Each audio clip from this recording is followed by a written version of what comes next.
A very good morning. You're watching NewsX and I'm Shivani Singh. We are tracking the latest developments regarding the US-Israel-Iran war that is currently ongoing in West Asia and the Gulf. Iran's Foreign Minister Abbas Araghchi has now strongly accused the United States of launching an attack on a freshwater desalination plant on Qeshm Island in the Gulf. In a post on X, Araghchi described the strike as a blatant and desperate crime, saying that it was disrupting water supply to around 30 villages.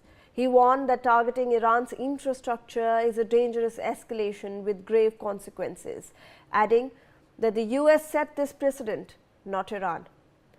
Meanwhile, United States President Donald Trump has also given a statement saying, and I quote here, "They are amongst the most evil people ever on earth."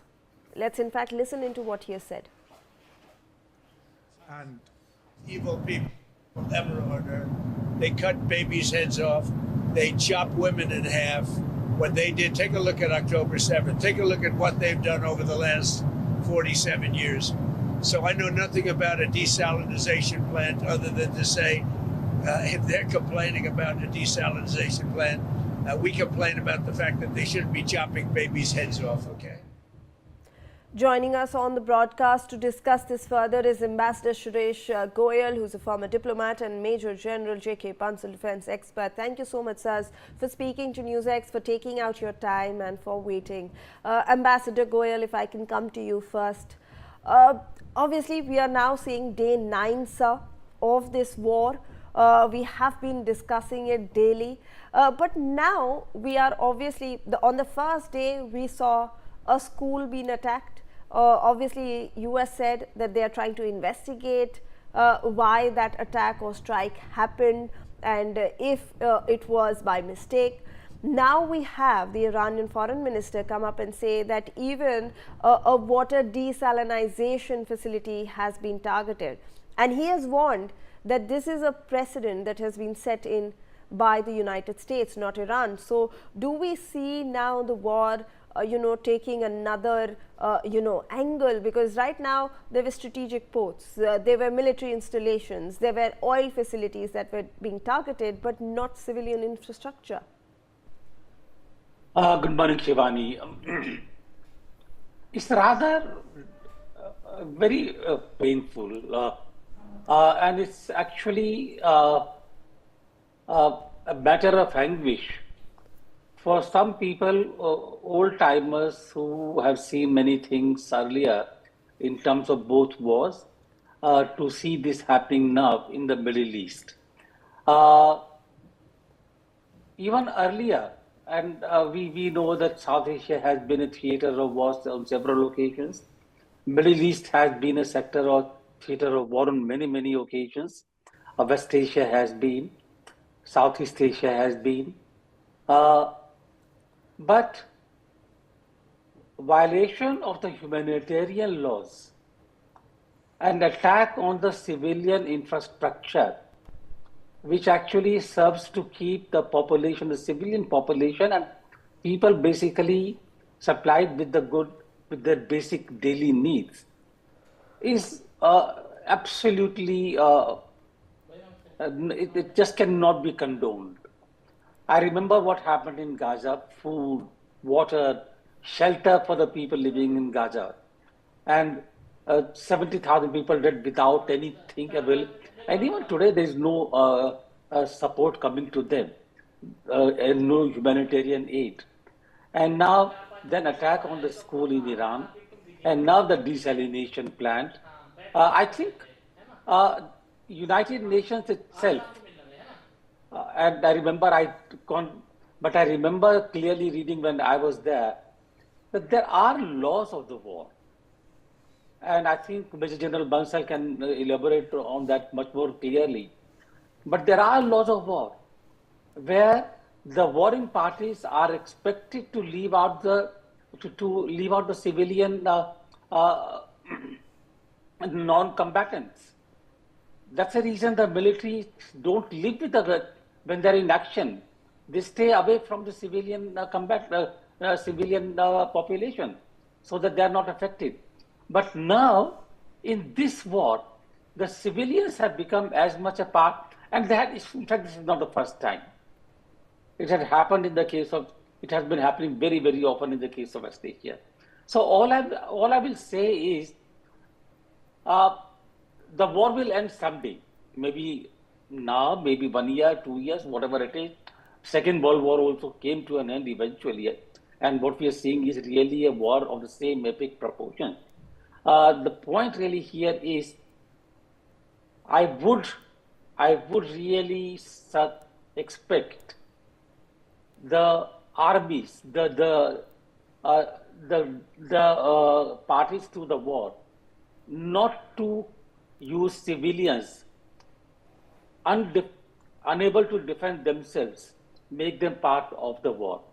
And I think attack on the desalination plant comes in the same category. Absolutely, Ambassador. In Shivan. fact, let me put that across to Major General Bansal also. General Bansal, obviously day 9, we are now seeing new strategies, new tactics that are being employed by both the sides. US and Israel have stated that the best is yet to come, more surprises are in store for Iran. And Iran now, sir, there are reports that they are using this new kind of missile, which is a solid fuel missile technology that they have developed in their aerospace division.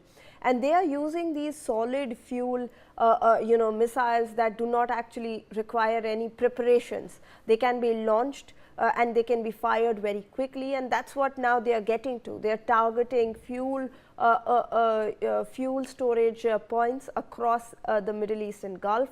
They are also targeting other strategic installations like the airbase in the UAE through this. Good morning, Shivani. You know, as Ambassador Goel has very rightly said, that these days nobody is following the norms and the rules of war which are there set by the UN and otherwise also in humanity, but it is happening worldwide. And what each side, warring side, is thinking that they want to, other one to surrender through military means, through infrastructures, or paralyzing. This is also happening in Russia-Ukraine war.